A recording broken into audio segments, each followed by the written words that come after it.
Chapter 10. Tenga Sharoo. When they finally reached dry land, the fisherfolk took very good care of their surprise catch. Delilah, Morphia, Dominator and Tepid were almost force-fed a warm breakfast, and tucked into one large bed so firmly they couldn't move if they'd wanted to. The fisherfolk's house was a single-level dwelling split into 3 rooms. The first and largest room was for cooking and having long, fast-spoken conversations. The second was full of tools and fishing gear, and was where their boat was stored away out of bad weather. The final room was a bedroom, packed with enough cushions and rugs to build a second house. It was late in the afternoon before their hosts were convinced their quarry had recovered enough to be allowed out of the bed. This was just in time, too. Being encased in a bed, all 4 of them together, was not an easy experience, especially when one of them was claustrophobic and another had a very short temper. As soon as she was released, Morphia engaged the fisherfolk in a hurried conversation, finding out everything they needed to know to get themselves back to the ship. It wasn't long before she rejoined the others who, being far less multilingual, hovered by the door of the room. "Our best chance is to travel across to the nearest town," Morphia reported. "There should be boats there. We might be able to get our hands on one and try to rejoin the others as they travel from Oola." "Indeed, I don't doubt Captain Oola will insist our companions keep their heading to the islands to refit and resupply," Tepid agreed. "And we can't just borrow the fishing people's boat?" asked Delilah half-heartedly, but Morphia shook her head. "They've done more than enough for us already. We can't ask any more of them." "So, how far to the town?" said Dominator, keen to get moving. Morphia hesitated a moment, and his face fell. "Oh no, how long?" 5 days' walk," said Morphia. There was an unhappy pause. One of the fisherfolk shuffled up behind them, holding up a pair of walking boots with a wise smile. "Guess we'd better get cracking then," sighed Dominator, rolling up his sleeves and seizing the boots.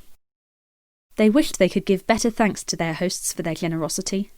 They were complete strangers with absolutely no way of repaying the fisherfolk for their efforts, and yet these people treated them like family. It made Delilah remember ever after that good hospitality was one of the simplest but most remedial acts of kindness, and it always made her bristle when people took it for granted. Waving a final goodbye, Delilah followed the others up the slope rising away from the house. This sat in a solitary position on the edge of the scrubby coastline, the gentle hush of the waves still just audible behind them. The rain was soft today, but had long since drenched their path. Loose stones kicked by their new boots jumped into the puddles that laced their route with a hollow plopping noise. Delilah was already out of breath by the time she caught up with her companions. Taking a moment to ensure she didn't appear like the adventuring novice she was, she tried to stroll easily up behind them, but ruined the effect with a loud gasp as her eyes met the land lying ahead. Grey stone and mud. That was all there seemed to be in every direction, with gashes of sullen brown grass that stretched intermittently beneath one of the widest skies Delilah had ever seen. What they were looking at had once been the famous, cold desert of Tenga Sharoo, full of stone, scrub and dust. That was before the unnatural rain had swept in, turning its vast plateaus into marshes, intertwined with streams, bogs, and drowned plants that couldn't drink the water fast enough. "Ready for a walk?" said Dominator with a wry smile. The fisherfolk had advised them to cut away from the coastline, slicing straight through the sodden desert land on the shortest route to the town. Though the going underfoot wasn't easy, and the rain was as persistent as ever, what really stuck in their minds was that ominous number. 5. 5 days to reach the town. Who knew where the ship might be in that time? The thought of missing it, or the sailors' confusion if they came searching while the 4 of them were still halfway across the desert, made them all stride out as fast as they could. More troubling still was the landscape itself. For all its simplicity, it was having a strange effect. Except for the occasional skeletal bushes or trees, its unchanging nature began to trick them into thinking they were making great progress, and then revealing it to be no distance at all. Only Morphia was able to keep a straight line, tracking the sun behind the clouds and letting the daylight guide her path. There was no shelter for their camp that night, and the ground was far too damp to light a fire, but the fisherfolk had given them a large lantern, filled with an oil made from thick-rooted plants they grew in their garden. It burned gentle and slow, even as, one by one, they fell into brief, restless sleep. The second day continued much the same as the first, but with a colder, more uncomfortable night's sleep at the end of it, sheltering under a dead bush which fell on them in the middle of the night. Delilah had never woken up so early as on that chilly third morning. The light in the sky was so fresh and pure, it seemed the skin of night had only just that moment been peeled away. It made her feel sick and wobbly, and the cured fish they ate for breakfast didn't help matters. They set off a lot slower that morning, sniffing from the damp and shivering through their wet clothes. Tepid's hair had never looked more miserable. The unchanging horizon began to make them nervous as they squelched along their path. None of them spoke much, and Delilah soon found herself retreating into her own mind. She thought about the others, and about how much safer she'd feel back at home in Fealdnor, but the mud sucking at her boots served as a reminder that things wouldn't be much better there. If she wanted Fealdnor to be saved from turning out like this desert, she would have to grit her teeth and keep going, even if she really didn't know what she was doing. If only she'd known that despite the bravado, the assured confidence and the loud talk, none of her friends knew what they were doing either. They just had to do what felt right, and trust that, somehow, they might just manage, as they had on adventures past.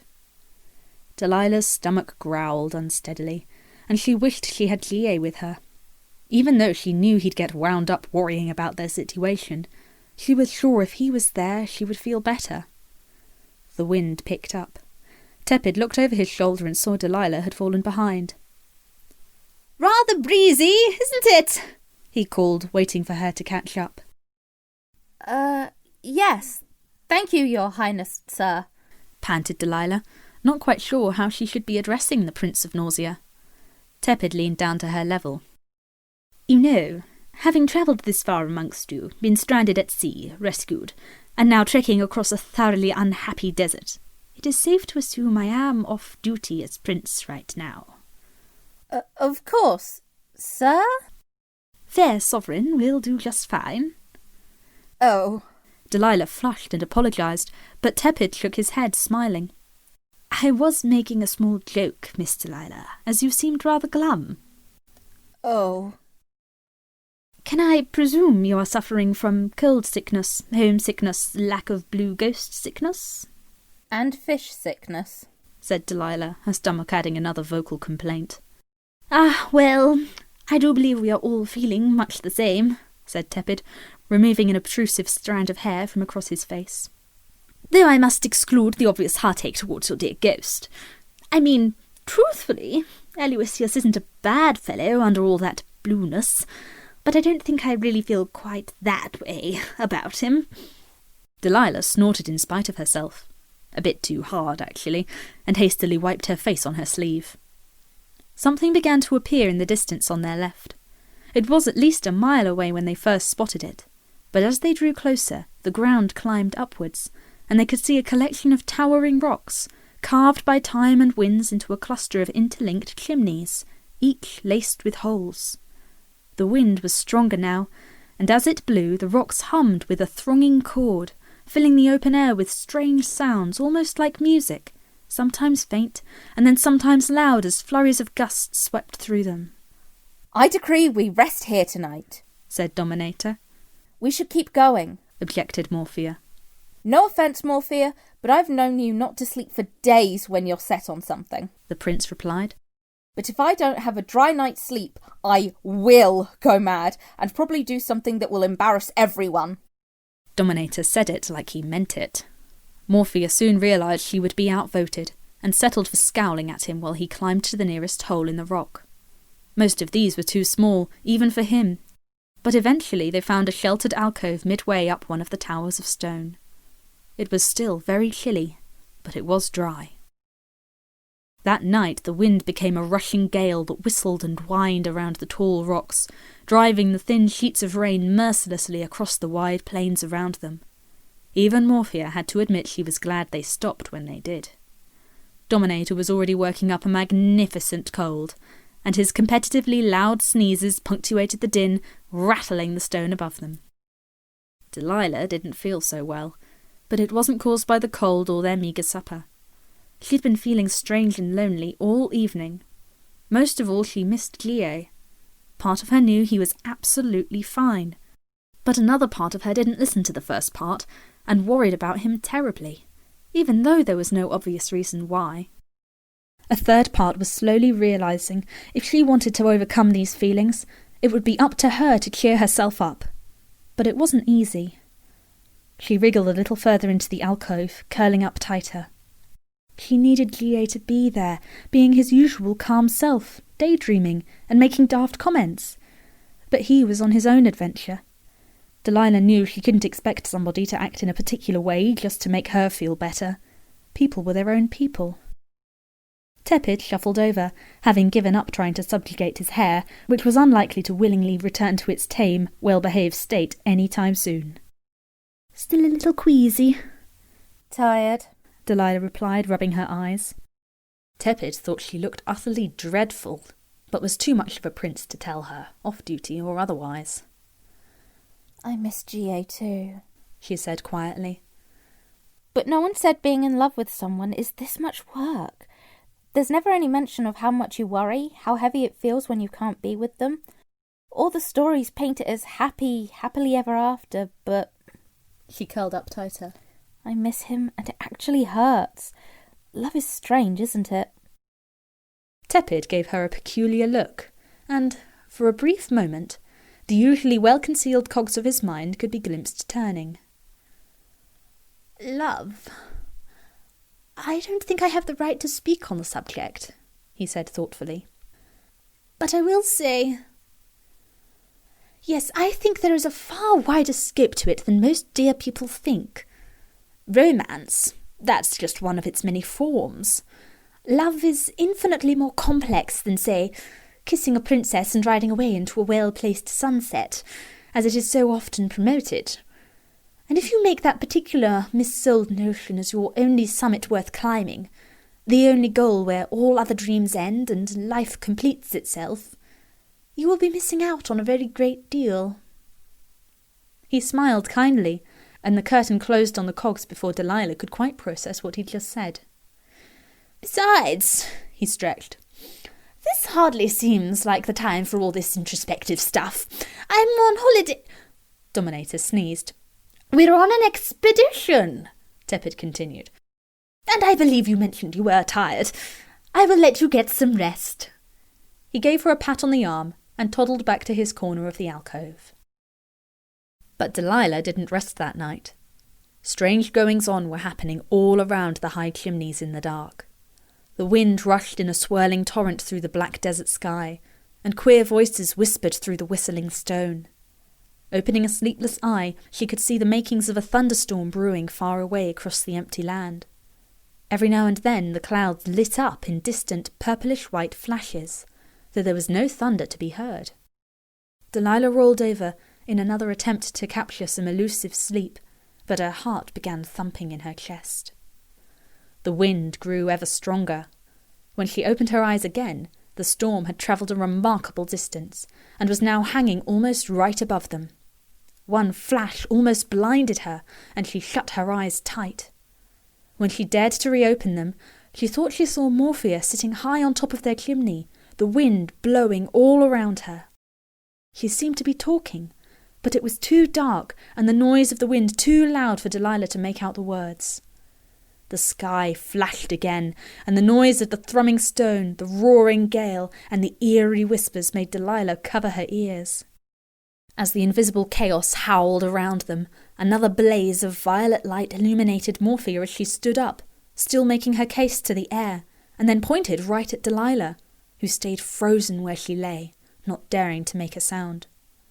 Morphia seemed to be able to tell Delilah was awake, because she did a little double take, paused mid-flow, and then beckoned to her. Not at all sure if she was seeing things right, Delilah got up and clambered over to Morphia, squinting through the black, rushing air, trying not to step on either of the two princes who were, miraculously, asleep. Reaching down, Morphia pulled Delilah up to where she stood on top of the rocky tower. The gale was fiercer than ever at this height, and Delilah felt herself shaking, not knowing where to look. "It's all right," called Morphia over the noise. "They're the Wind Lords. Say hello."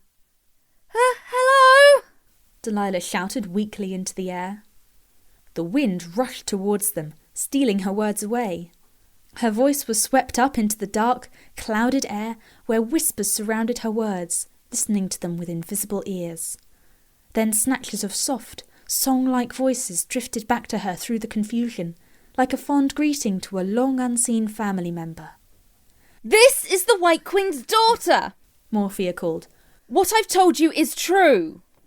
The whispers whirled past once again, though Delilah still couldn't see anything in the dark except the violet flashes of light flaring through the clouds.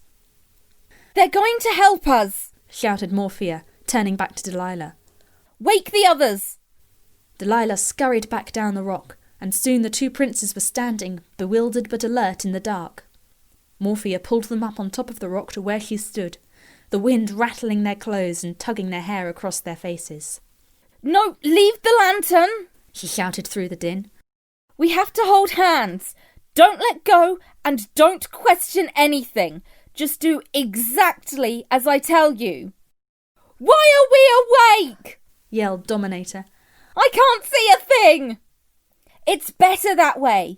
Remember, don't let go."